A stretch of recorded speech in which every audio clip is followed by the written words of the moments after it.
4వ దినం కూడికను మనం ప్రారంభించుకుందామండి. దయచేసి అందరం కళ్ళు మూసుకుందాం, తలలు వంచుదాం. మన మధ్యలో సిస్టర్ లక్ష్మి గారు ఉన్నారు, వారు ముందుకు వచ్చి ప్రార్థన చేయవలసిందిగా మనవి చేస్తాం. ఏసయ్య నాయన, నా దేవ, నా తండ్రి, నా రక్షక, కోట్ల పరిశుద్ధులు పరిశుద్ధులు పరిశుద్ధులు అని పాడుపచ్చిన పర్లోక తండ్రి, మీకే వందనాలు, స్తోత్రములు, స్తుతులయ్యా. గడిచిన కాలం నుండి ఇప్పటి వరకు నన్ను, నా కుటుంబాన్ని, సంఘాన్ని మీ చల్లని రెక్కల చాటును భద్రపరిచి మరి ఒక ఉపవాసం రోజులకు మమ్మల్ని ప్రవేశింపజేసినందుకు మీకే వందనాలు నా తండ్రి. ఈ 40 రోజులు నాయన ఉపవాస రోజుల్లో నా తండ్రి నాయన మిమ్మల్ని ధ్యానించుతూ ఉండగా నా తండ్రి 4వ రోజు మేము ధ్యానించేటప్పుడు నాయన మాకు సహాయం చేసినందుకు మీకే వందనాలు నా బాబు. ఈ 40 రోజులు నా తండ్రి ఎంతో నాయన భయభక్తులతో మీ అంత భయభక్తులు కలిగి నాయన మిమ్మల్ని స్తుతించి ఆరాధించి నాయన మీ ప్రార్థనలో మేము పాల్పంచుకునే బిడ్డలుగా మమ్మల్ని చేయండి నా తండ్రి.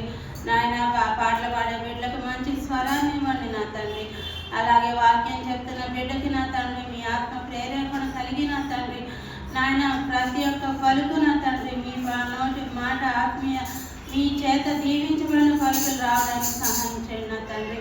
నాయన ఉపవాసం ఉన్న ప్రతి బిడ్డని జ్ఞాపకం చేసుకోండి. ఏ శారీరక బలహీనతరాలకి రాకుండా చేయండి నా తండ్రి. ఉపవాసం ఉండలేని బిడ్డలను కూడా జ్ఞాపకం చేసుకోండి నా తండ్రి. బిడ్డలు నా తండ్రి శారీరక బలహీనతల వల్ల ఉండలేకపోవచ్చు నా తండ్రి, వాళ్ళని కూడా దీవించండి నా బాబు. నాయన ఇక్కడ చేరుకున్న ప్రతి ఒక్క బిడ్డని పేరు పేరు వర్షం జ్ఞాపకం చేసుకోండి. ఏ బిడ్డ ఏ అవసరతతో ఉన్నారో ప్రతి బిడ్డ అవసరతని మీ నామంలో తీర్చండి నా తండ్రి. ప్రతి బిడ్డ ప్రార్థనని నాయన ధూపంలాగా మీ బంగారు పాసందానాన్ని చేసుకుని నాయన నా తండ్రి వాళ్ళ ప్రార్థన ప్రతిఫలాన్ని ఇవ్వండి. ఇంకా రాలేని బిడ్డల్ని జ్ఞాపకం చేసుకోండి నాయన. సరైన సమయానికి బిడ్డలు రాగలగడానికి సహాయం చేయండి నా తండ్రి. మీరు చేసిన ప్రతి మేలు విషయంగా మీకే వందనాలు, స్తోత్రములు చెల్లించండి. చిన్న స్థితి ప్రార్థన తండ్రి ఏసైనా మమ్మల్ని సమర్పించి వేడుకుంటున్నాను తండ్రి. సందేహమేలా సంశయమేలా అన్న పాట. సందేహమేలా సంశయమదేలా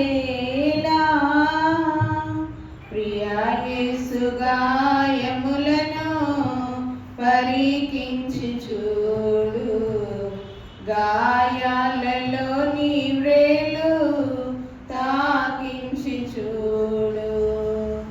సందేహమేలా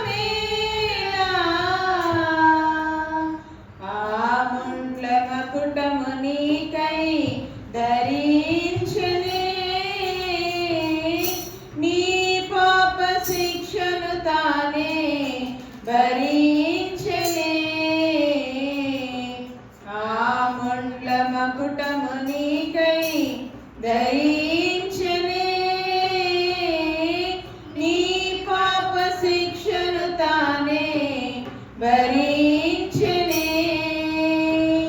ప్రవహించే రక్తధార నీ కోసమే, ప్రవహించే రక్తధార నీ కోసమే. కడుగోర హింసనందే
సందేహమేలా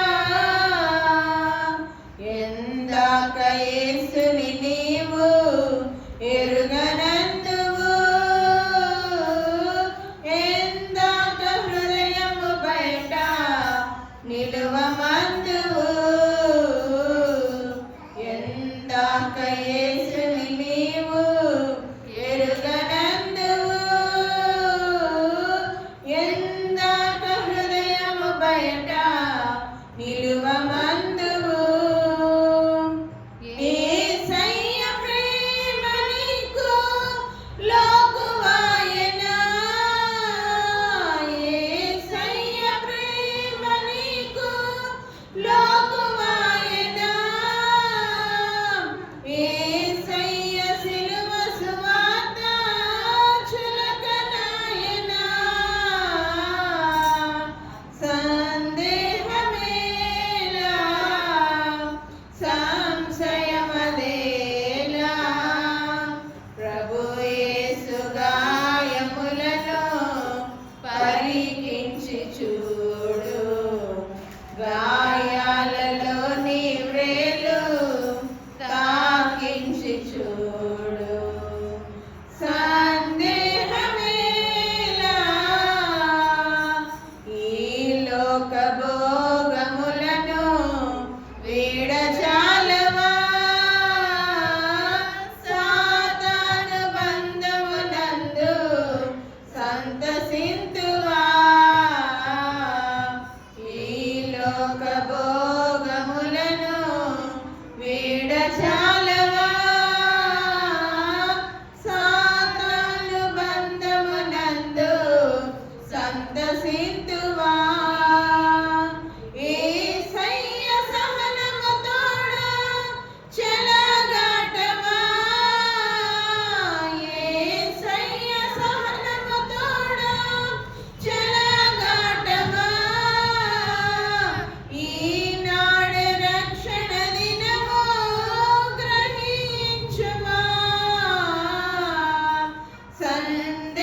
సందేహమేలా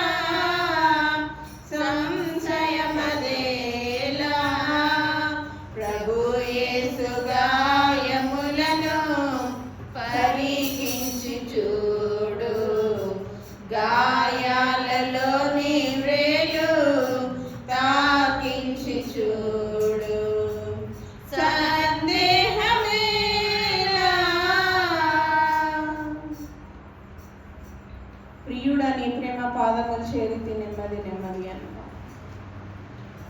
ప్రియుడా నీ ప్రేమ పాదములు చేరితి నెమ్మది నెమ్మదియే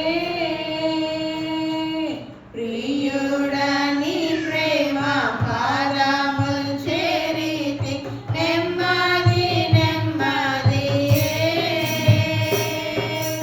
ఆసక్తితో నిన్ను పాడి స్తుతించేదా ఆనందమానందమే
పిల్లను నేను, వదకు తేబడిన గొర్రె పిల్లను.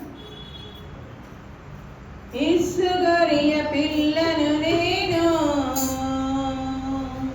వదకు తేబడిన గొర్రె పిల్లను. యేసు గొర్రె పిల్లను నేను,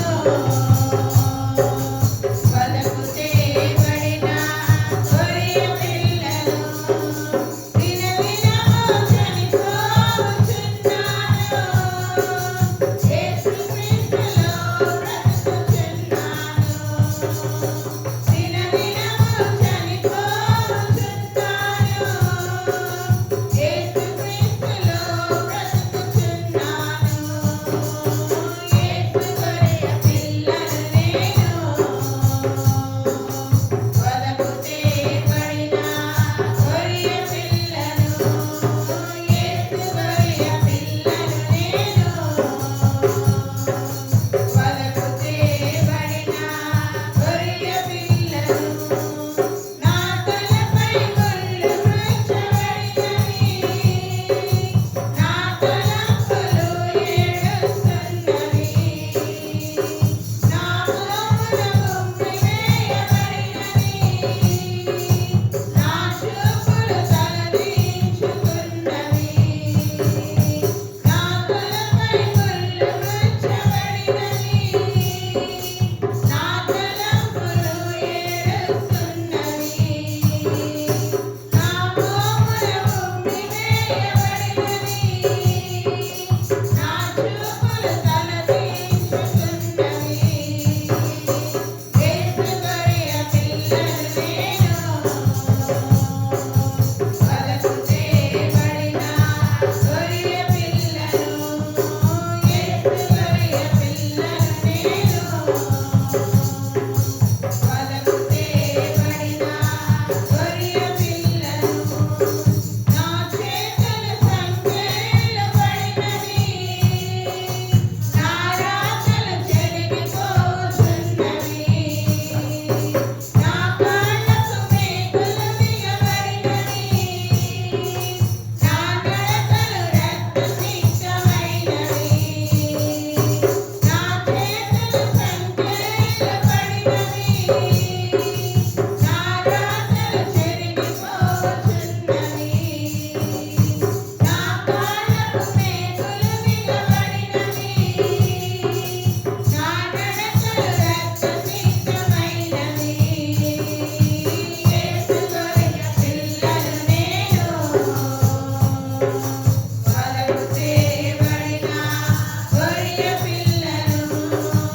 యేసు గొర్రె పిల్లను నేను, వదకు తేబడిన గొర్రె పిల్లను.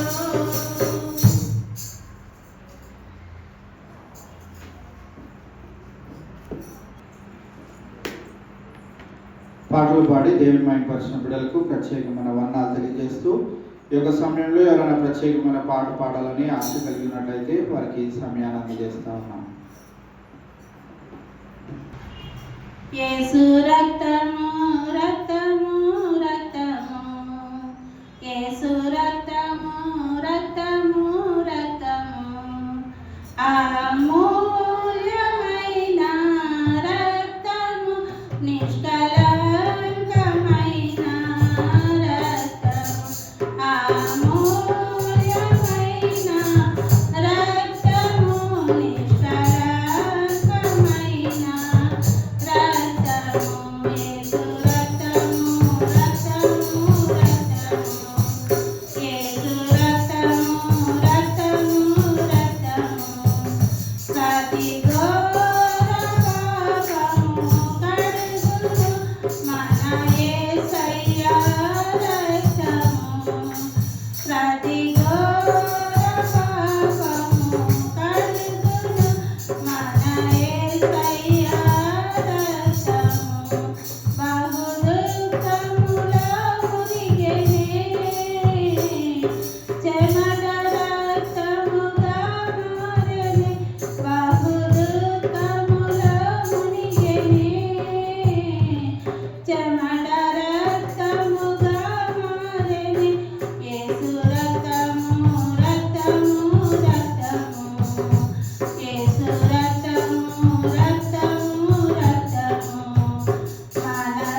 మన యేసయ్య రక్తము మన శిక్షను తొలగించెను, సంహారమునే తప్పించెను, మన శిక్షను తొలగించెను, సంహారమునే తప్పించెను.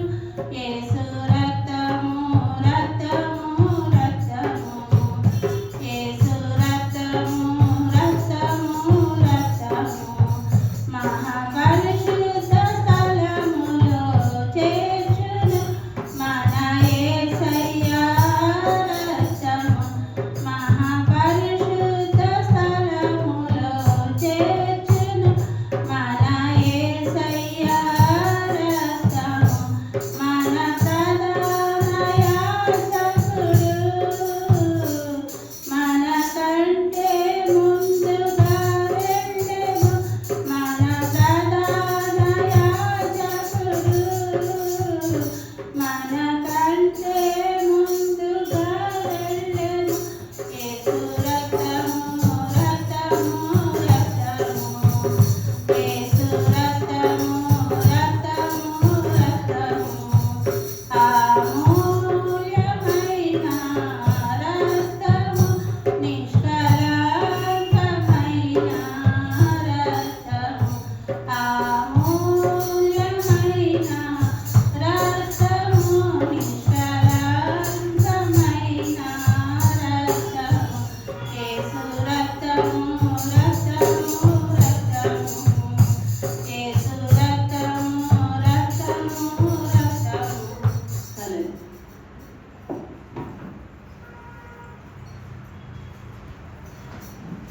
చక్కనైనటువంటి పాటను పాడి దేవుని మహిమపరిచిన సిస్టర్ లక్ష్మి గారికి ప్రత్యేకమైన వందనాలు తెలియజేస్తా ఉన్నాం. ఈ యొక్క సమయంలో దేవుని యొక్క వాక్యాన్ని మనం కొద్దిసేపు ధ్యానించుకుందాం. దానికంటే ముందుగా మన మధ్యలో బ్రదర్ ప్రకాష్ గారు ఉన్నారు.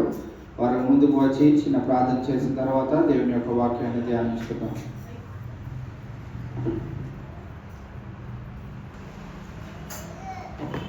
స్తుతి పరిశుద్ధురానికి కొంచెం మహోత్తరమైన మమ్మల్ని ప్రేమిస్తున్న మా ప్రియ పర్వతమైన శ్రేష్టమైన మీ దివ్యమైన నామాన్ని తెలియజేస్తుంది. స్వస్థలు ప్రభావ మా ప్రభావ పాడతారు స్వీకరించిన ప్రభావాన్ని వాక్యం గెలిచినప్పటికీ మా ప్రభావాన్ని వాక్యం విని నెరవేర్చిన వాక్యం దయచేసి తీర్చమని కొంచెం ఆచరిస్తున్న ప్రభావాన్ని కొంచెం తీర్చి ఆశించి పరీక్షిస్తాము. యేసుక్రీస్తు పేరట మిక్కిలి బతుకున్నాడు నామం తల్లి ఆమేన్.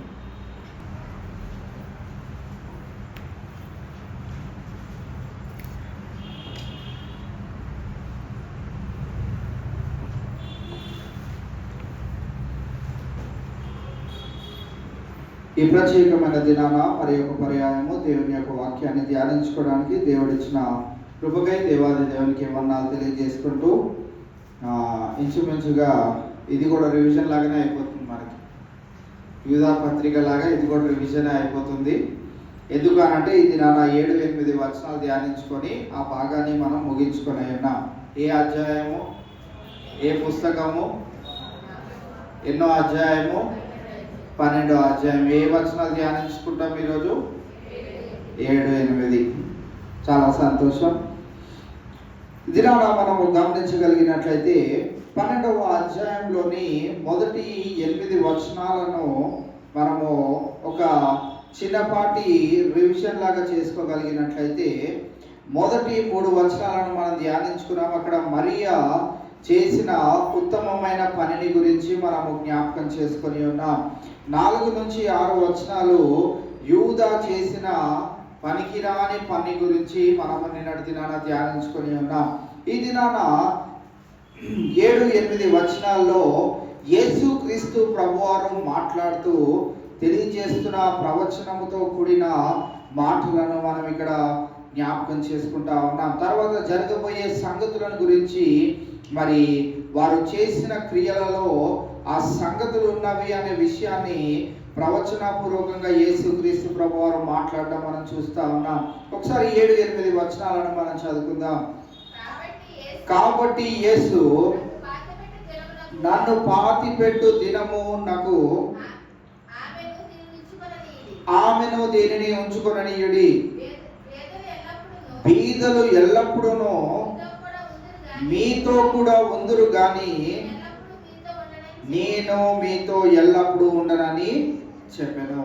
ఇవాళ మనము రెండు ప్రాముఖ్యమైన అంశాలను ఈ యొక్క రెండు వచనాల నుండి మనము గమనించిన ఉన్నాం. యేసు క్రీస్తు ప్రభువారు మరి ఇక్కడ సెలవిస్తున్న మాట ఏంటిది అంటే, నన్ను పాతి పెట్ట దినమునకు ఆమె దీనిని ఉంచుకుననీయుడి. యూదుల ఆచార ప్రకారము వారు ఒకరు చనిపోయినప్పుడు వారిని పాతి పెట్టే ముందుగా వారు ఏం చేస్తారు అనేది ఒకసారి ఇదే యోహాను సువార్త 19వ అధ్యాయము 40వ వచనాన్ని ఒకసారి మనం చదవగలిగినట్లయితే, అంతటా వారు యేసు దేహమును ఎత్తుకొని వచ్చి యూదులు పాతిపెట్టు మర్యాద చొప్పున, యూదులు పాతి పెట్టే మర్యాదలో ఒక ప్రక్రియ ఏంటిది అని అంటే, వారు ఏం చేస్తారంట, సుగంధ ద్రవ్యములు దానికి పూసి నారబట్టలు చుట్టిరి. ఇవాళ మనం గమనించినట్లయితే యేసు క్రీస్తు ప్రభువారు యూదులలో మరి ఆయన వెలిసినట్లుగా మనము చూస్తా ఉన్నాం. దావీదు యొక్క మరి ఆ యొక్క వంశావళిలో నుండి యేసు క్రీస్తు ప్రభువారు రావడం మనం చూస్తా ఉన్నాం. అదే విషయాలను మనం గమనిస్తూ ఇక్కడ 40వ వచనంలో ఏం చూస్తా ఉన్నామంటే, అంతటా వారు యేసు దేహమును ఎత్తుకొని వచ్చి యూదులు పాతిపెట్టు మర్యాద చొప్పున ఆ సుగంధ ద్రవ్యములను, ఇక్కడ యేసుక్రీస్తు ప్రభువారు మరి మరియా చేసిన పనిని బట్టి ఆయన ఏమంటున్నాడు అంటే, నన్ను పాతిపెట్టు దినమునకు ఆమె దీనిని నుంచుకొన తీయుడి. అనగా ఆయన ముందుగానే తనకు రాబోయే ఆ యొక్క మరణమును సూచిస్తూ ప్రవచనపూర్వకంగా ఈ మాటను సెలవిస్తున్నట్లుగా మనం చూస్తా ఉన్నాం. ఆమె చేసిన ఆ యొక్క పనిని మీరు అడ్డగించుకొనకండి, ఎందుకనంటే దాని వెనకాల గొప్పదైనటువంటి మర్మము దాగి ఉన్నది అనే విషయాన్ని వారికి చెప్పకయే చెప్తా ఉన్నాడు. ఇది నాన్న దేవుని మహాకృపను బట్టి ఆ యొక్క అంశము మనకి తేటగా తెలియచేయబడతా ఉన్నది. ఎందుకు మరి ఆ అత్తరిని, అంత విలువైనటువంటి అత్తరిని ఆమె పగలగొట్టడం, ఆయన కాళ్ళ మీద వేయడం, వీటన్నిటిని మనం గమనించినట్లయితే యేసుక్రీస్తు ప్రభువు రాకముందు మరి దేవాలయంలో దేవుని యొక్క మాటలను తెలియజేయడానికి మరి దేవుడు అనేక మందిని ఉపయోగించుకున్నట్లు మనం చూస్తా ఉన్నాం. ఉదాహరణకి మనం చూసినట్లయితే పరిసయ్యులు ఉన్నారు, సద్దుకయ్యులు ఉన్నారు, శాస్త్రులు ఉన్నారు. వీరందరినీ కూడా దేవుడు ఉపయోగించుకొని మోషే రాసిన ధర్మశాస్త్రము, పాత నిబంధనలో ఏ రీతిగా వారు దేవుని ఆరాధించాలో ఆ విషయాలన్నీ చెప్తూ వచ్చారు. వారు పరిసయ్యులు, శాస్త్రులు మరి అధిపతులు అయినప్పటికీ ఏనాడు కూడా ఎవ్వరు కూడా విలువైనది వారి పాదములకు కానీ, లేకపోతే మత్తయి అలాగే మార్కు సువార్త చదివిన రీతిగా తల నుండి కానీ ఎవ్వరు విలువైనది ఏదియో మరి అర్పించినట్లుగా లేకపోతే పూసినట్లుగా మనము చూడము. కానీ యేసుక్రీస్తు ప్రభువారు ఒక్కరికే ఆ రీతిగా జరగడానికి గల కారణాలు మనం గమనించగలిగినట్లయితే, ప్రతి విషయము యేసుక్రీస్తు ప్రభువారి యొక్క ప్రతి విషయము దేనిని సూచిస్తూ ఉంటది అని అంటే, పరలోకంలో మనకి ఎన్నడనూ కనిపించని పరలోకంలో ఉన్న తండ్రి యొక్క ఉద్దేశములు ఏ రీతిగా ఉన్నాయో, మానవాళి పట్ల ఆయన పరలోకాన్ని ఎంత గొప్పదిగా మరి ఆయన నిర్మించి ఉన్నాడో వాటన్నిటిని మనము ఎవరి జీవితం ద్వారా తెలుసుకోగలుగుతామంటే కేవలము యేసుక్రీస్తు ప్రభువారి జీవితం వలనే. అందుకే యేసుక్రీస్తు ప్రభువారు పదే పదే సువార్త పాఠ్యభాగాల్లో అంటూ వస్తాడు, మీరు నన్ను చూస్తున్నారంటే ఎవరిని చూస్తున్నారంటే తండ్రిని చూస్తున్నారు. మీరు నన్ను ప్రేమిస్తున్నారంటే ఎవరిని ప్రేమిస్తున్నారంటే తండ్రిని ప్రేమిస్తున్నారు. కావున ఈవేళ ఈ విశేషమైన సంగతులను ఎరిగిన మనము ఇక్కడ యేసుక్రీస్తు ప్రభువారికి అర్పింపబడిన ఆ యొక్క సుగంధ ద్రవ్యము, ఆ యొక్క విలువైన అత్తరు వెనుకల దాగి ఉన్నటువంటి మర్మము ఏంటిది అని అంటే, ఆయన మరణము దగ్గరగా సంభవించిన సమయము ఆసనం అవుతుంది అని మరి ఆయన మరి వారికి మరి సూచాయిగా తెలియజేసినట్లుగా మనము గమనించవచ్చు. కావున ఈవేళ మరి ఆమె చేస్తున్న ఆ యొక్క క్రియను మీరు ఆ రీతిగా చేయనీయుడి అని ఒక మాటను తెలియజేస్తా ఉన్నాడు. ఇది నా 7-8 వచనాల నుండి కూడా 2 అంశాలను మనము జ్ఞాపకం చేసుకుని ఉన్నాం. పాతిపెట్టు దినము వరకు అని ఆ యొక్క మాటను మనము చూస్తా ఉన్నాం. 8వ వచనంలో ఏం చూస్తా ఉన్నామంటే, నేను మీతో ఉండను, బీదలు ఎల్లప్పుడూ మీతో ఉంటారు. 2 ఆ యొక్క ప్రాముఖ్యమైన విషయాల నుండి మనమేం గమనించవచ్చు అంటే, మన జీవితంలో ఈ 2 అంశాలను ఎలా అవలంబించుకొని మన జీవితాలు ముందుకు కొనసాగించాలో ఈ దినాన మనము నేర్చుకొని ఉన్నాం. మనము మనతో పాటు ఈ బీదలు ఎల్లవేళలా ఉంటారు. ఆనాడు యేసుక్రీస్తు ప్రభువు రాకమునుపు బీదలు ఉన్నారు, ఆయన వచ్చిన కాలంలో ఉన్నారు, ఆయన వెళ్ళిపోయిన తర్వాత కూడా బీదలు ఉన్నారు. ఈనాటికి ఎవరున్నారు అంటే బీదలు ఉన్నారు. వారు ఎప్పుడు వరకు ఉంటారు అనంటే, ఈ భూలోకము గతించిపోయేంత వరకు వారు ఉంటూనే ఉంటారు. ఎందుకనంటే దేవుడే ఆ రీతిగా కొంతమందిని బీదలుగా ఉంచాడు, కొంతమందిని రాజులుగా ఉంచాడు, కొంతమందిని ధనికులుగా ఉంచాడు, కొంతమందిని మధ్యవర్తిగా ఉంచాడు. ప్రతి దానిలో దేవుని యొక్క ఉద్దేశము గొప్పదైనటువంటిది. ఆ విషయాన్ని మనము గ్రహించుకోవాలి. కావున ఈవేళ ఇది దేవుడే చేశాడు అని ఎరిగి ఉన్న మనము దేనికి ఆశపడకూడదు అని అంటే, నేనిన్న ఈ స్థితిలో నుండి నేను గొప్పగా అయిపోవాలి అని ఆశపడకూడదు. నేనిన్న ఈ స్థితిలో నుంచి ఎప్పుడు కూడా దిగజారిపోకూడదు అని పడకూడదు. ఎందుకు అనంటే, ప్రతి మానవాళి వారి జీవితంలో గొప్పోడు పేదరికాన్ని ఒకానొక రోజు చూస్తాడు. అది ఏ రీతిగా అంటే, ఎంత గొప్పోడైనా కానీ ఒకవేళ అనారోగ్య పరిస్థితి వచ్చింది అనుకోండి, ఎంత గొప్పోడైనా రోజు 3 పూట్ల బిర్యానీ తిన్నా కానీ ఒక 4 తరాల వరకు తరగనంత ఆస్తి ఉన్నా, ఒకవేళ అనారోగ్యం వచ్చింది అనుకోండి, ఏం తినాలి? షుగరే వచ్చింది, ఏం తినాలి ఇప్పుడు? రోజు బిర్యానీ తింటే ఉంటాడా? ఏం తినాలి ఇప్పుడు? జావా తాగాలి. ఎవరు తాగుతారు జావా? అసలైతే ఎవరు తాగుతారు జావా? షుగర్ పేషెంట్లు కాదు, ఏమీ లేనోడు దిక్కులేక తాగేది ఏంటంటే జావా. ఒకప్పుడు మన ఊర్లో ఈ రోజుకి తాగుతూ వారు బలంగా ఉన్నారు. అన్నము కాచుకొని వచ్చిన నీరులో ఉప్పు వేసుకొని తాగుతూ వారు బలంగా సాయంత్రం వరకు పనులు చేసేవారు. ఇప్పుడు మనం ఏం చేస్తున్నామంటే, దాన్ని జాగ్రత్తగా తీసుకెళ్లి సింక్లో పడేస్తూ దేనికి పనికిరాని ఒక్క మెతుకును కూడా పోకుండా పనికొచ్చే నీళ్ళంతటిని ఏం చేస్తున్నామంటే అలా సింక్లో పారబోస్తా ఉన్నా. ఎంత గొప్పోడైనా పేదరికాన్ని అనుభవిస్తూ ఉంటాడు. అనారోగ్యం వచ్చిందంటే పేదరికంలోనికి వస్తాడు. పేదవాడు కూడా గొప్పవాని వలె జీవించగలుగుతాడు అనేది బైబిల్ గ్రంథంలో ఎవరి జీవితంలో చూస్తా ఉన్నామంటే, లాజరు జీవితంలో మనము చూస్తా ఉన్నాం. ఒక ధనికుడు ఉన్నాడు, ఒక పేద లాజరు ఉన్నాడు అనే విషయాన్ని మనము చూస్తూ వస్తా ఉన్నాం. కావున మనం ఈ లోకంలో జీవిస్తున్న వేళ దేవుడిచ్చిన స్థితిగతులను బట్టి మనము సంతోషిస్తూ మన జీవిత విధానాన్ని ముందుకు కొనసాగించే వారిగా ఉండాలి అనే విషయాన్ని జ్ఞాపకం చేయాలని ఆశపడతా ఉన్నాను. కావున బీదలు ఎల్లప్పుడూ మీతో ఉందురు గాని నేను మీతో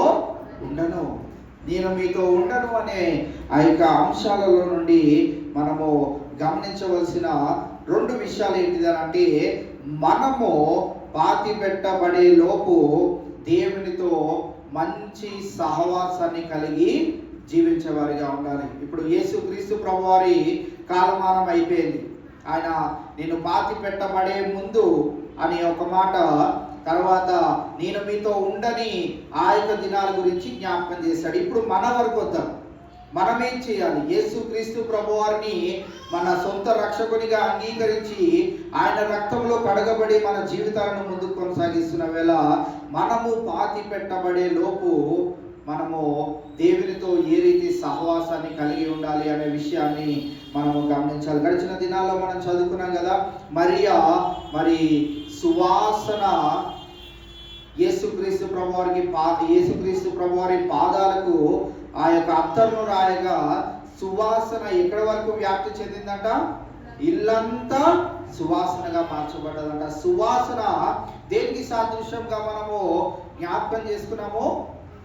దేవునికి మానవాళికి ఉండే ఒక సంబంధాన్ని గురించి, విలువైన సంబంధాన్ని గురించి సాదృశ్యంగా దానిని సువాసనను మనం జ్ఞాపకం చేసుకున్నాం. ఎలా అది సాదృశ్యంగా ఉంటుంది అని అంటే, సువాసన మనము దానికి కూడా ఒక ఎగ్జాంపుల్ చెప్పాను. ఎవరైనా సెంట్ కొట్టుకొని వచ్చారనుకోండి, కొట్టుకున్నప్పుడే మనకి వాసన వస్తుంది. ఎందుకంటే కొట్టుకుంటున్నప్పుడు ఆ వాసన స్ప్రే అనేది మొత్తం వ్యాప్తి చెందుతుంది కనుక మనకు తెలుస్తుంది. మనం కొట్టుకున్న తర్వాత మనకి ఇంకా రాదు. ఎవరికి వస్తుంది అంటే పక్కన వారికి వస్తూ ఉంటుంది. అదే విధంగా మనము దేవునితో సత్సంబంధము ఏ రీతిగా కలిగి ఉండాలి అని అంటే 3 ప్రాముఖ్యమైన విషయాలను నేను తెలియచేయాలని ఆశపడతా ఉన్నాను. చాలా ఉన్నాయి, మన సమయం కొలది 3 అంశాలను నేను తెలియచేయాలనుకుంటున్నాను. కావున మనము పాతి పెట్టబడే లోపు అంటే మనము మరణించక ముందు దేవునితో మంచి సువాసన వంటి జీవన శైలిని మనం కలిగి ఉండాలి. ఆ జీవన విధానము ఏ రీతిగా ఉండాలి అంటే, మొట్టమొదటిగా యాకోబు పత్రిక 4వ అధ్యాయం 8వ వచనాన్ని చదువుకొని దాని తర్వాత మరి దేవునితో ఉండవలసిన సహవాసములో ఉన్నటువంటి 3 అంశాలను మీకు తెలియజేస్తాను. యాకోబు 4:8, దేవుని యొద్దకు రండి, అప్పుడు ఆయన మీ యొద్దకు వచ్చును. పాపులారా, మీ చేతులను శుభ్రము చేసుకొనుడి. ద్విమనస్కులారా, మీ హృదయములను పరిశుద్ధపరచుకొనుడి. నిన్నటి దినాన ఇస్కరియోతు యూదా గురించి జ్ఞాపకం చేసుకున్నట్టు మనము మత్తయి సువార్త 5వ అధ్యాయంలో ఉన్నటువంటి ఆ యొక్క బ్యూటిట్యూడ్స్ గురించి మనం నిన్నటి దినాన జ్ఞాపకం చేసుకుంటూ, దాంట్లో అమూల్యమైనటువంటి ఒకటి ఏంటిది అని అంటే, హృదయ శుద్ధి గలవారు ధన్యులు, వారు ఏం చేస్తారంట? దేవుణ్ణే చూస్తారు. ఇవాళ అదే అంశాన్ని మనం జ్ఞాపకం చేసుకుంటూ, మనం పాతి పెట్టబడే లోపు దేవునితో మంచి సత్సంబంధాన్ని మనం కలిగి ఉండాలి. ఆ సత్సంబంధంలో మనం ఏ రీతిగా ఉండాలంటే, దేవుని యొద్దకు రండి. మనం ఎక్కడికి వచ్చాము ఈరోజు? ఈ 40 దినాలు ఎక్కడికి రావాలని ఆశపడుతున్నాము? దేవుని దగ్గరికి వచ్చాము. తర్వాత మనం ఏం చూస్తాము అంటే, దేవుని యొద్దకు రండి, అప్పుడు ఆయన, మేము దేవుని మందిరానికి వచ్చామండి, దేవుడు ఎప్పుడు మాకు కనిపించలేదు, మేము వచ్చినట్టు దేవుడు ఎప్పుడు మాకు కనపడట్లేదు అంటే ఎలా కనపడతాడు అనే 3 ప్రాముఖ్యమైన విషయాలను మనము దేవునితో సత్సంబంధం కలిగినప్పుడు ఏ అంశాల గుండా మనం ఉంటే దేవుడు మన యొద్దకు వస్తాడనే విషయాన్ని మనం జ్ఞాపకం చేసుకుంటాం. అయితే ఇక్కడ మనం చూసినట్లయితే ఇద్దరు 2 స్వభావాలను ఇక్కడ చూపెడతా ఉన్నాడు. మొట్టమొదటిగా ఏమంటున్నాడు అంటే, పాపులారా, ఏం చేయాలంట? మనము మీ చేతులను శుభ్రము చేసుకొనండి. అందుకే పేతురు రాసిన మొదటి పత్రికలో, మరి పురుషులారా, మీ పరిశుద్ధమైన చేతులు ఎత్తి ప్రార్థన చేయము అని పురుషులకు సెలవు ఇవ్వడం మనం చూస్తూ ఉంటాం. చాలా సార్లు మనం గమనించినట్లయితే పురుషుల యొక్క బాధ్యత అంతగా ఏమీ లేదని, మరి విశ్వాసంలో ఎదుగుచున్న వారు కూడా ఏమంటా ఉంటారంటే, పిల్లల బాధ్యత అయితే నీదే, నేను ఉద్యోగం చేసి డబ్బులు సంపాదించి ఇంట్లో కావాల్సిన సమస్తము నేను తీసుకురాగలుగుతాను, కానీ పిల్లలు ఎదిగే విషయంలో కానీ, వారి చదువు విషయంలో కానీ, వారి భవిష్యత్తు విషయంలో కానీ, ఏ విషయంలోనైనా వారికి నాకు ఎటువంటి సంబంధం లేదు. వారి భక్తిలో ఎదగాలన్నా, ఏది చేయాలన్నా నీవే అని భార్య మీదకి తోస్తూ ఉంటారు. కానీ మనం గమనించినట్లయితే బైబిల్ గ్రంథం స్పష్టంగా మనకు సెలవిస్తున్న మాట ఏంటిదంటే, పురుషులకు అత్యంత విలువైనటువంటి బాధ్యతను పరిశుద్ధ గ్రంథము ఇచ్చింది. ఏం చేయాలంట పురుషులైనటువంటి వారు? పురుషులారా, మీ చేతులెత్తి కాదు, పరిశుద్ధమైన లేకపోతే పవిత్రమైన చేతులెత్తి ఎవరి గురించి ప్రార్థన చేయాలి? మరి ఇప్పుడు మొట్టమొదటి కుటుంబం గురించి, రెండోది సంఘం గురించి, సేవకుల గురించి, వారి కుటుంబంలో ఉన్న బంధువుల గురించి, వారి స్నేహితుల గురించి, ఎవరైతే రక్షణ లేక ఉన్నారో వారందరి గురించి ప్రార్థన చేయాలి. పురుషులకు అత్యంత విలువైనటువంటి బాధ్యతను ఇచ్చినట్లుగా మనము చూస్తా ఉన్నాం. ఇక్కడ యాకోబు పత్రికలో మనం చూసినట్లయితే, పాపులారా, మీ చేతులను శుద్ధి చేసుకొనుడి. రెండోదిగా మనం ఇక్కడ ఏం చూస్తా ఉన్నామంటే, ద్విమనస్కులారా, మీ హృదయములను పరిశుద్ధ పరచుకొనుడి. యూదాకి ద్విమనస్సు ఉంది. ద్విమనస్సు అంటే రెండు మనసులు ఉన్నాయి. ఒకటి దేవుడు కావాలంటున్నాడు, ఇంకోటి డబ్బు కావాలి. అంటే లోకము, దానిలో ఉన్నటువంటి ఆశలు కూడా కావాలి. రెండు కావాలి అన్నటువంటి వారందరూ ఏం చేయాలంట? మీ హృదయములను పరిశుద్ధ పరచుకోండి. పరిశుద్ధ పరచుకోవడం అని అంటే ద్విమనస్కు ఉండదు. పరిశుద్ధ పరచుకున్నాము అని అంటే దేవునితోనే మనసు సంబంధము కలిగి మంచి రిలేషన్షిప్ కలిగి ఉంటాము. ఒకవేళ మరి యొక్క మనసు అన్నా ఉండాలి. ఏంటి ఆ మనసు? లోకంతోనైనా స్నేహం చేయాలి. అందుకే నిన్నటి దినాన ఒక వచనాన్ని కూడా మనం జ్ఞాపకం చేసుకున్నాం. మనం ఎలా ఉండాలి? వెచ్చగా అయినా ఉండాలి, చల్లగానైనా ఉండాలి. ఎలా ఉండకూడదు? నులివెచ్చని స్థితిలో మనం ఉండకూడదు. అది మంచిదా అంటే మంచిది కానే కాదు. నీకు దేవుడన్నా కావాలి, లేకుంటే లోకంనన్నా కావాలి.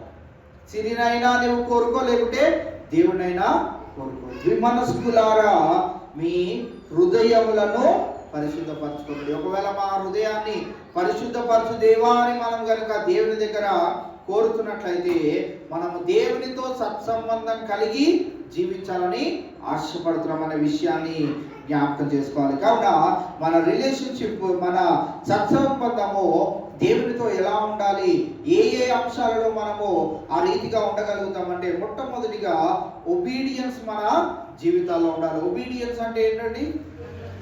విధేయత కలిగి మనము జీవించాలి. ఒక లేఖన భాగాన్ని చదువుకుందాం.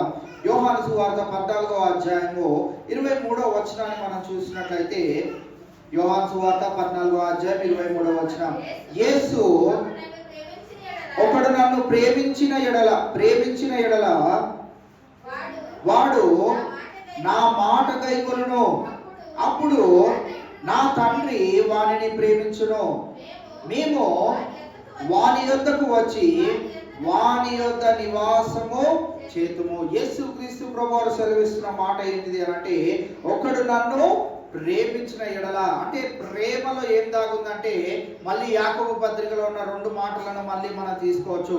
ఒకటి మన చేతులను శుద్ధి చేసుకోవడం, రెండు మన హృదయాన్ని పరిశుద్ధపరచుకోవడం. దీంట్లో ఏమి దాగి ఉన్నదంటే దేవుని యొక్క ప్రేమ దాగి ఉన్నది. నాకు దేవుడు అంటే చాలా ఇష్టం కనుక ఏం చేస్తానంటే నా చేతులను శుద్ధి చేసుకుంటాను, నా హృదయమును పరిశుద్ధ పరుచుకుంటాను. ఎందుకు అలా చేయాలి అని అంటే దేవునికి అది ఇష్టమైన యాగము, దేవునికి ఇష్టమైన సువాసన. ఆ రీతి జీవితం కలిగిన వ్యక్తులు అంటే దేవునికి ఎంతో ఇష్టమైన వారు. కావున ఆయన మన యొద్దకు వచ్చి ఉండాలి అని అంటే మనం ఏం చేయాలి అని ఇక్కడ మనము జ్ఞాపకం చేసుకుంటున్నామంటే యేసుక్రీస్తు ప్రభువారే సెలవిస్తా ఉన్నాడు. ఒకడు నన్ను ప్రేమించిన ఎడల వాడు నా మాట గైకొనును. నేను ఏది చెప్తే అది వాడు గైకొంటాడు. నేను ఎలా జీవించమంటే అలాగా జీవిస్తాడు. మనలో దేవుని ప్రేమ లేదని ఎలా మనకి తెలుస్తుంది? ఈ వచనాన్ని బట్టి చెప్పండి. మనం ఆయన మాటను గైకొనడానికే ఇష్టపడట్లేదు అనుకోండి, ఆయన మాట వినడానికే నచ్చట్లేదు మనకి, ఆయన సురుకులు పెడుతుంటే అవి తీసుకోవడానికి ఇష్టమే లేదనుకోండి, మన జీవితాన్ని అలాగా ఆయన వాక్య రూపంలో ఇలా మీరు జీవించకూడదు అని చెప్తున్నప్పుడు నా గురించి చెప్తున్నాడు మా అయ్యగారు అని మనకి అనిపించి ఆయన మీద అలిగినప్పుడు మనం ఏం చేయాలని ఆశపడట్లేదు, ఆయన మాటను గైకొని జీవించాలనట్లేదు.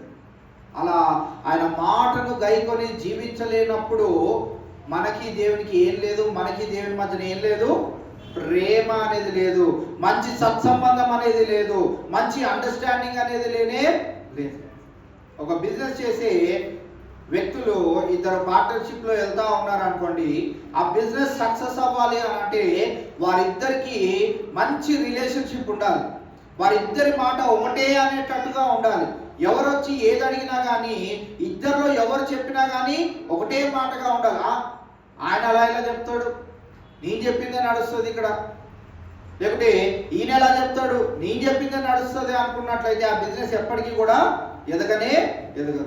ఫస్ట్గా మనం ఏమనుకుంటామంటే అయ్యా మీ మధ్యలోనే మంచి సంబంధం లేదు, మీ ఇద్దరికే సరిగ్గా కుదిరేటట్టు లేదు కనుక ముందు మీ ఇద్దరు సరవుతే మీ వ్యాపారం కూడా అభివృద్ధి చెందుతుందని మనం ఎలాగైతే ఆలోచన చేస్తామో, మనకి దేవునికి మంచి సంబంధము లేకపోతే మనకి దేవునికి ప్రేమ అనే ఒక బంధము లేదు అని మనకి ఎలా తెలుస్తుంది అంటే, ఆయన మాటలు ఏవి కూడా మనము గైకొనప్పుడు ఆయన ప్రేమ మనము రుచి చూడనట్లుగా మన జీవితము ఉంటది. మనము జీవించేస్తాము, కష్టాలు వచ్చినప్పుడు దేవుణ్ణి విడిచిపెట్టేస్తూ ఉంటాం. అసలు క్రైస్తవుడు ఎక్కువగా దేవుని దగ్గరికి ఎప్పుడు రావాలి అని దేవుడు ఆశపడతాడంటే, కష్టాలు ఎక్కువ వచ్చినప్పుడు ఎక్కువగా దేవుని దగ్గర రావాలని, అన్నీ మానుకొని బూడిద పూసుకొని, పాత నిబంధన గ్రంథంలో ఉన్నట్లుగా బూడిద పూసుకొని గోనె పట్ట కట్టుకొని తనను తాను పరిశుద్ధపరచుకుంటూ దేవుని యొద్దకు ఇంపైన పరిమళ సువాసన వలె తన ప్రార్థనలు విజ్ఞాపనలు ఉంటున్నట్లుగా తన జీవితాన్ని మార్చుకోవాలని దేవుడు మనకు కష్టాలు ఇస్తున్నప్పుడు మనం ఏం చేస్తామంటే, కష్టం వచ్చినప్పుడు ఇంకో దేవుడి దగ్గరికి వెళ్దామని ఆశపడతా ఉంటాం. కావున ఈవేళ మనం ఈ అంశాలన్నింటినీ చాలా జాగ్రత్తగా గమనించాలి. మనకి దేవుడు ఒక్కడే, ఆయనే కష్టాన్ని ఇస్తాడు, ఆ కష్టంలో నుంచి ప్రతిఫలాన్ని, జయాన్ని కూడా ఆయనే ఇస్తాడు. అందుకే లేఖన భాగంలో ఇలా మనం దురుద్దేశంతో ఉంటామేమో అని ముందుగానే రాసి ఉంచినటువంటి విలువైన మాట ఏంటిది అంటే, కష్టాన్ని దేవుడే ఇస్తాడు. ఆ కష్టంలో నుండి లేకపోతే నీవు తట్టుకోగలిగే అంత కష్టాన్నే దేవుడు ఇస్తాడు. ఆ కష్టములో నుంచి కూడా దాటడానికి సులువైన మార్గం కూడా ఎవరు ఇస్తారంట? దేవుడే. ఈ విషయాన్ని ఎప్పుడైతే మనము గ్రహించగలుగుతామో అప్పుడు మన భక్తి జీవితం అనేది చాలా అమూల్యమైన రీతిగా మార్చివేయబడుతుంది. దేవుని ప్రేమ అప్పటి నుంచి మనము రుచి చూడటం ఎరగగలుగుతాం. దేవుని యొక్క సహవాసంలో మనం ఉండగా దేవుడు ఎలాంటి మేలు చేయగలుగుతాడో మన జీవితంలో మనం రుచి చూడగలుగుతాం.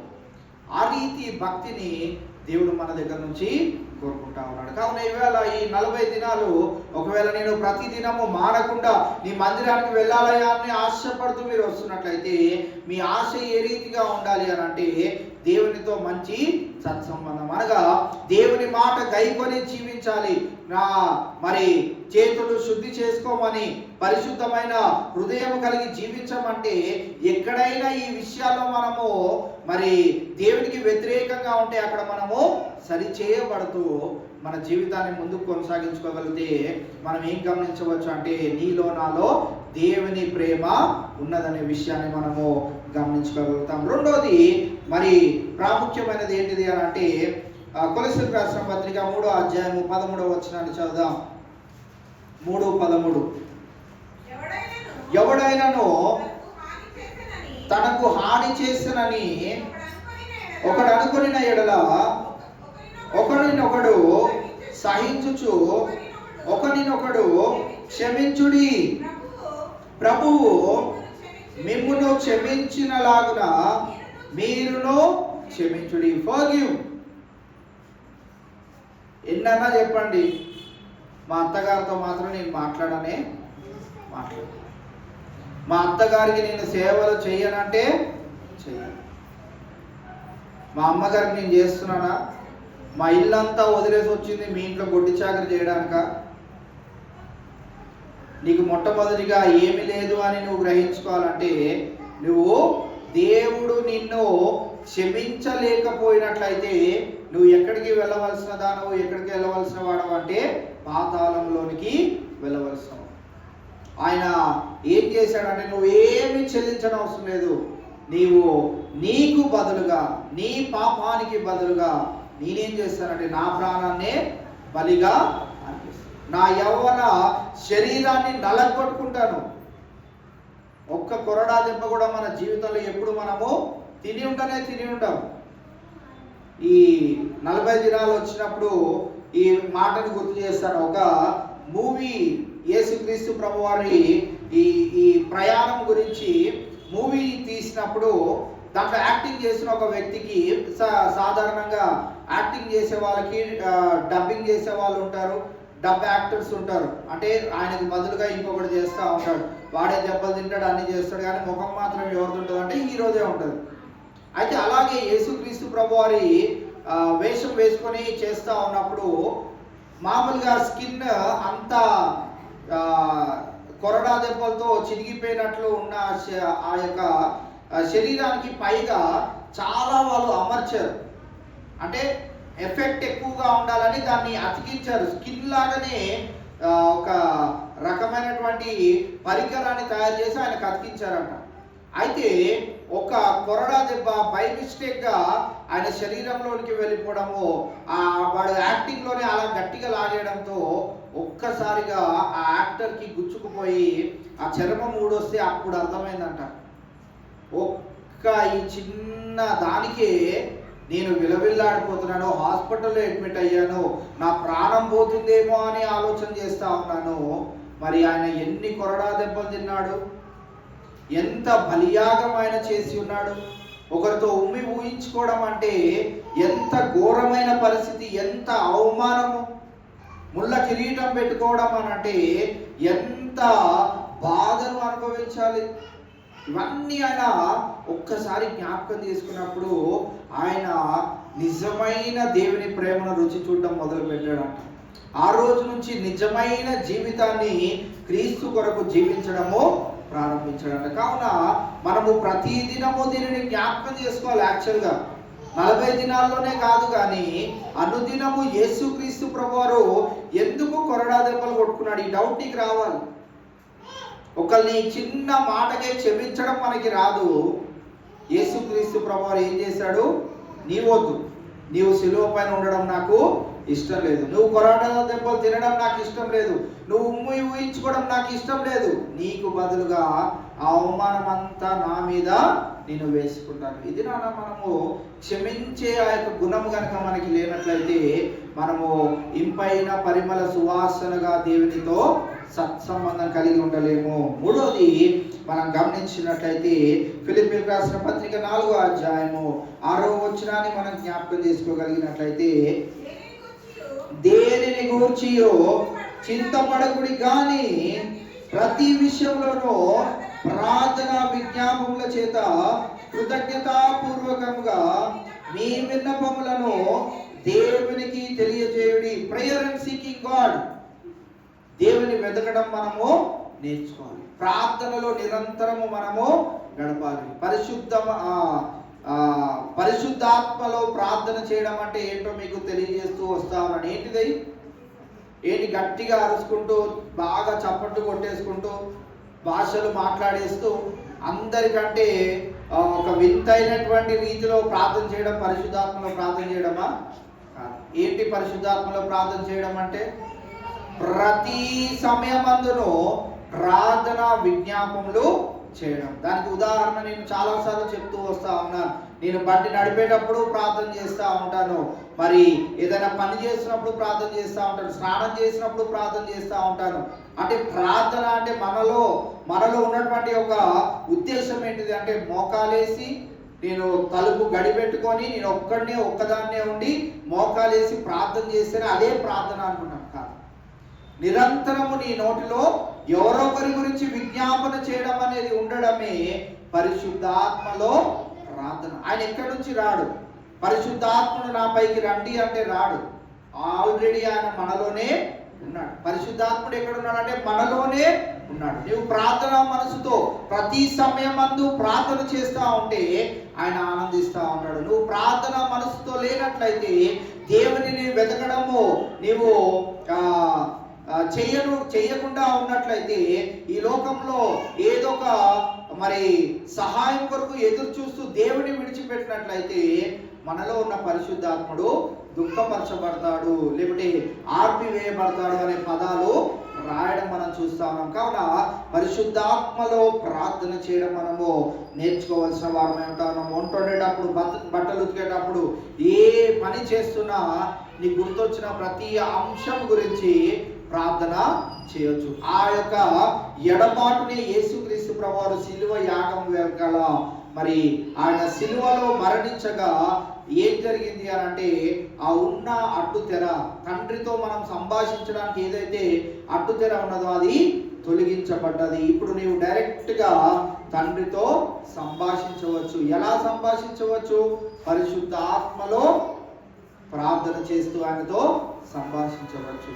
కావున మూడో ప్రాముఖ్యమైన అంశం ఏంటిది అని అంటే నువ్వు ప్రార్థనలో అలాగే దేవుణ్ణి వెతుకుటలో నిరంతరము నీ జీవితాన్ని ముందుకు కొనసాగించాలి. ఇది ఇది ఎప్పుడు చేయాలి అని అంటే మనము పాతి పెట్టబడకముందు. ఇంకో అంశం కూడా ఉంది, ఆల్రెడీ అయిపోతుంది, అది ఒక్కటి కూడా క్లుప్తంగా చెప్పి నేను వదిలేస్తాను. ఆయన దగ్గరికి చేరేలోపు ఒక్కరికైనా మనము మేలు చేసేవారిగా ఉండాలి. ఎందుకంటే ఆయన సెలవిచ్చిన మాట ఏంటంటే నేనుండను, నాకేమీ మీరు మేలు చేయని అవసరం లేదు, నేను వచ్చిన పని చేసి నేను వెళ్ళిపోతాను. ఆ పనిలో కూడా మీకే మేలు జరిగేటట్లు ఆ కార్యం ఉంటుంది. అయితే మీ మధ్యన నిరంతరం ఎవరు ఉంటారంటే మీకంటే తక్కువ వారు ఉంటారు. ఈ గుడ్ ఫ్రైడే, రంజాన్ ఈ 2 సీజన్స్ ఒకటేసారి వచ్చినాయి. వాళ్ళు చేస్తారు, ఏం చేస్తారు అని అంటే ఒక్క పొద్దులు ఉంటారు కదా, వారు ఏదైతే ఆహారం తినకుండా ఉంటారో ఆ ఆహారం అంతటిని తీసి పక్కన పెడతారు. లెక్క చొప్పున నేను ఒక గ్లాస్ అన్నం తింటాను అని అంటే ఆ గ్లాస్ తినట్లేదు కనుక ఆ గ్లాస్ అన్నము పక్కన పెడతారు. 30 దినాలు వారి ఉపవాసాలు అయిపోయిన తర్వాత ఎక్కడైనా చూడండి, హైదరాబాద్ నలుదిశలా ఎక్కడైతే ముస్లిం సహోదరులు ఉంటారో వారందరూ ఈ బీదలకి ఆహారం పెట్టడం కావచ్చు, వస్త్రాలు ఇవ్వడం కావచ్చు, ఏదో ఒక కార్యక్రమంలో వారు విరివిగా వారి యొక్క ధనాన్ని ప్రతి ఒక్క దానిని వారు వినియోగించడం మనం చూస్తూ ఉంటాం. కావున ఈవేళ మనం గమనించినట్లయితే మనం ఆయన దగ్గరికి చేరేలోపు ఆయనకేమీ మేలు చేయని అవసరం లేదు, కానీ మరి నీ సహోదరికైనను నీ సహోదరుడికైనను మేలు చేయాలి అనే తలంపును ఇక్కడ దేవుడు మనకి ఇస్తున్నట్లుగా మనము చూస్తా ఉన్నాం. అందుకే ఆయన అన్నాడు, నేను వెళ్ళిపోతాను, ఉంటున్న బీదలకు మీరు ఏమైనా చేయండి. ఇప్పుడు కాదు, నేను ఉంటున్న సమయంలో మీకు ఏ అవసరత ఉన్నా నేను దానిని తీర్చగలుగుతానని ఎక్కడ చూపెట్టాడంటే ఆయన ప్రసంగం చేసిన తర్వాత చాలా జనసమూహం వచ్చింది, అక్కడ ఆహారం ఏమీ లేదు. ఏం చేశాడు ఆయన? 5,000 మందికి ఆయన పంచిపెట్టాడు. ఎన్ని వచ్చినాయి ఆయన దగ్గరకు? అసలు 5 రొట్టెలు 2 చిన్న చేపలు. ఏం చేయగలిగాడు ఆయన? 5,000 మందికి పంచిపెట్టగలిగాడు. ఆయన ఉన్నప్పుడు ఏ కొరత ఉండదు. అదే మార్తా కూడా ఆయన సెలవిస్తా ఉన్నాడు, నేను వచ్చానంటే నీవు నా దగ్గరికి రావాలి, కానీ నీకు వండి పెడతాను, నీవు వచ్చావు కనుక నీకు చేపల పులుసు ఇష్టం కనుక నీకు అది పెడతాను ఇది పెడతాను అని కొంతమంది గృహాల్లో కూడికలు పెట్టుకున్నప్పుడు కూడా ఇలానే చేస్తూ ఉంటారు. భర్త అటు చర్చికి రాడు, అటు ఇంట్లో కూడా ఉండకుండా ఏం చేస్తాడంటే ఆ పాస్టర్ గారు వచ్చారు, ఇదే మంచి టైం అని అయ్యగారు కేక్ తీసుకొని వస్తారని. ఎప్పుడు వస్తాడంటే ఈయన ఒక అర్ధగంట ప్రార్థన ఖచ్చితంగా చేస్తాడు కనుక అర్ధగంట తర్వాత కేకును మోసుకొని వస్తాడు. చెప్పిన మాటలన్నీ సువాసనగా ఆయనకి చేరినాయి, కానీ అసలు చేరాల్సిన ఆయనకి ఎప్పటికీ చేరనే.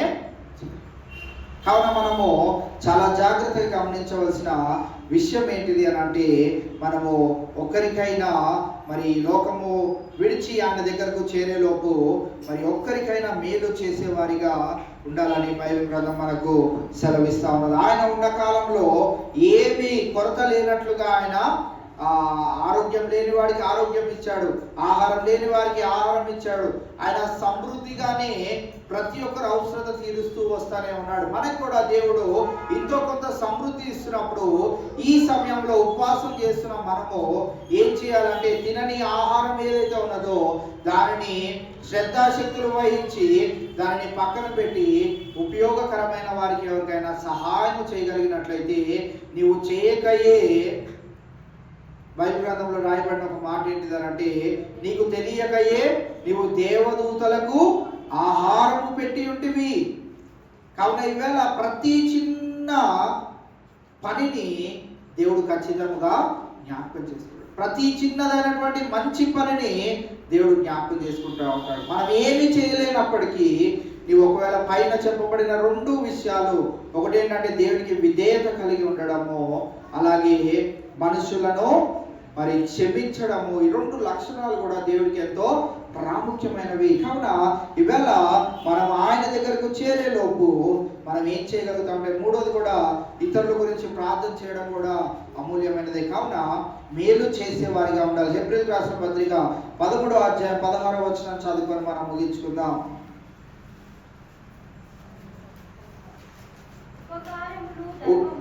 ఉపకారమును ధర్మమును చేయ మర్చిపోకుడి. అట్టి యాగములు దేవునికి ఇష్టమైనవి. ఎక్కడ చదువుతున్నాం మనము? ఏ గ్రంథంలో చదువుతున్నాం ఈ వచనాన్ని? హెబ్రీయులకు రాసిన పత్రిక. ఎవరు రాశారు? పౌలు భక్తుడు. యేసుక్రీస్తు ప్రభువారు మరణించి ఆయన పునరుద్ధారుడై తండ్రి చెంతకు వెళ్ళిపోయిన తర్వాత రాయబడిన మాటలు. ఆయన ఏమంటున్నాడు? ఉపకారమును ధర్మమును చేయ మర్చిపోకుడి. ఆయన ఉన్నప్పుడు అవసరం లేదు. ఇప్పుడు పౌలు భక్తుడు ఏమంటున్నాడంటే మీరు మర్చిపోవద్దు. ఏం మర్చిపోవద్దు అంటే ఒకరికి మంచి చేయడం మర్చిపోవద్దు, ఒకరికి ధర్మము చేయడం మీరు మర్చిపోకూడదు. ఎందుకు అని అంటే అట్టి యాగములు దేవునికి ఏంటంట? చాలా ఇష్టమైన పనులను మనము చేసేవారిగా 40 దినాల్లో మన జీవితాన్ని ఆ రీతిగా కట్టుకుంటూ మనము ముందుకు వెళ్దాం. దేవుడి కొద్ది మాటలు మనందరి వినికిల్లో భద్రపరచును గాక. ప్రార్థన చేసుకుందాం. దయచేసి అందరం కళ్ళు మూసుకుందాం, తలలు వంచుదాం, చివరి ప్రార్థన చేసుకుందాం. మరి ప్రతిరోజు చెప్పబడుతున్న విధముగా మరి 10th క్లాస్ ఎగ్జామ్స్ రాసిన బిడ్డలు సిబిఎస్ఈ సిలబస్ వారు ఇంకొక ఎగ్జామ్ రాయనే ఉన్నారు. అలాగే ఎస్ఎస్సి వాళ్ళకి మరి 10th నుంచి స్టార్ట్ అవుతా ఉన్నాయి. Intermediate first and second year వాళ్ళు ఆల్రెడీ ఎగ్జామ్స్ రాస్తూ ఉన్నారు. వారి గురించి కూడా ప్రార్థన చేద్దాం. అలాగే మిగతా తరగతి బిడ్డలు కూడా మరి వారు ఈ మార్చి నెలలో వారికి ఏదో ఒకటి సమయంలో ఎగ్జామ్ స్టార్ట్ అవుతూ ఉంటాయి కాబట్టి వారి గురించి ప్రార్థన చేద్దాం. అలాగే మార్చ్ 14th రోజున ఉపవాస ప్రార్థన మన మందిరంలో ఉంటుంది. హోలీ హాలిడే సందర్భంగా అది కూడా జ్ఞాపకం చేసుకోండి. అలాగే మే 1, 2, 3 తారీఖుల్లో జరిగే ఆ యొక్క మీటింగ్స్ దేవుని మహిమార్థమై మరి రక్షింపబడి ఆ యొక్క ఆశ కలిగిన బిడ్డలు పురికొల్పబడినట్లుగా మనము కూడా ప్రేరేపిద్దాం. మన తోటి వారు ఎవరైనా రక్షణ లేని వారు ఉంటే వారితో చీటాపాటి మాటలు వేసే కంటే వారిని కూడా రక్షణ అనుభవంలోనికి మార్చేటట్లుగా మనం కూడా సాధనాలుగా ఉందాం. ఎంతసేపు ఈ ముచ్చట్లు చెప్పుకుంటూ గడిపేస్తాం? మీరు రక్షణ పొందుకోండి, మీరు పరలోక రాజ్యపు వారసులు అవ్వండి అని వారిని కూడా పురికొల్పే వారిగా ఉంటా ఉందాం. ఈ రీతిగా మరి ఈ అంశాల గురించి ప్రార్థన చేయవలసిందిగా మన మధ్యలో ఉన్న పాస్టర్ గారిని కోరుకుంటా ఉన్నాం. మరి చివరి ప్రార్థన చేసిన తర్వాత కూడికను మనం ముగించుకుందాం. మహోన్నతుడా, మహాపరిశుద్ధుడా, నీ పరిశుద్ధ నామానికి వందనాలు నాయన ప్రభువా. ఈ శివ ధ్యానాలని నానా 40 దినాలని మాకు అందించిన తండ్రి నీకు వందనాలు నాయన. మాకు మేలుకరంగా ఉండేట్లు దీవించండి, ఆశ్రయించండి. 4వ కూడికను నాయన ఆది నుండి అంతం వరకు మీరే నడిపించిన విధానం బట్టి నీకు వందనాలు. చక్కని వాటి ద్వారా మీరు మహిమపరచబడ్డారు, నీకు వందనాలు చెల్లిస్తున్నాను. చక్కని వర్తమానం నన్ను విడిచిన బిడ్డలంతా లెక్కలేని వందనాలు, స్తోత్రాలు. విని విడిచిపెట్టేవారం కాక నానా మేము చనిపోయేలోపు, మేము పాత పెట్టే దినంలోపు నీతో సత్సంబంధాలు కలిగిన జీవితాన్ని మాకు దయచేయండి. అటువంటి జీవితం చేయాలంటే ఎన్నో అంశాలని మా ముందుంచాడు నాయన ప్రభా. దాని ప్రకారం జీవించే జీవితాలను మాకు దయచేయండి. ఉపకారం ధర్మం నుంచే మరవద్దనం అది దేవునికి ఇష్టమైనది నాయన. మేము వ్యర్థంగా ఈ లోకంలో ప్రతి సమయంలో ప్రార్థన విజ్ఞాపనతో నీ సన్నిధికి వచ్చి నాయన నశించుకోవచ్చు అనేక ఆత్మల కోసం ప్రార్థన చేయవలసిన బాధ్యత మా మీద ఉంటుందా నాన్న. ప్రతి ఒక్కరి నిమిత్తం ప్రార్థన చేశాను, వాళ్ళు మాకు దయచేయడం ప్రార్థన చేస్తున్నాను ఆయన. ఈ కూడికి ఇంతవరకు నేను జయప్రదంగా జరిపించిన తండ్రి నీకు వందనాలు నాన్న. పరీక్షలు రాయించిన బిడ్డలన్నితో ప్రార్థన చేస్తున్నాను. సిబిఎస్ 10th క్లాస్ రాయించిన బిడ్డలు ఇంకొక ఎగ్జామ్ ఉంది నాయన. ఆ ఎగ్జామ్ కూడా బాగుగా రాసి నిన్ను మహిమపరచడం నీ కృపను దయచేయండి. వాళ్ళకి కావాల్సిన జ్ఞానాన్ని జ్ఞాపశక్తిని దయచేయండి నాన్న. ఇంటర్మీడియట్ రాసిన ఫస్ట్ సెకండ్ ఇయర్ బిడ్డలు నీ కృపగా రాష్ట్రాలు కట్టుకుంది అందరూ మంచిగా రాయడానికి నీ కృపను దయచేయండి నాన్న. ఇంకా LKG నుండి PG వరకు ఎగ్జామ్స్ రాయించిన ప్రతి బిడ్డను మీరు జ్ఞాపకం చేసుకొని నాన్న వారికి కావలసిన జ్ఞానాన్ని జ్ఞాపశక్తిని మంచి ఆరోగ్యాన్ని దయచేయమని ప్రార్థన చేస్తున్నాం. ప్రార్థన అవసరంలో ఉన్న బిడ్డలను జ్ఞాపకం చేసుకుంటున్నాం.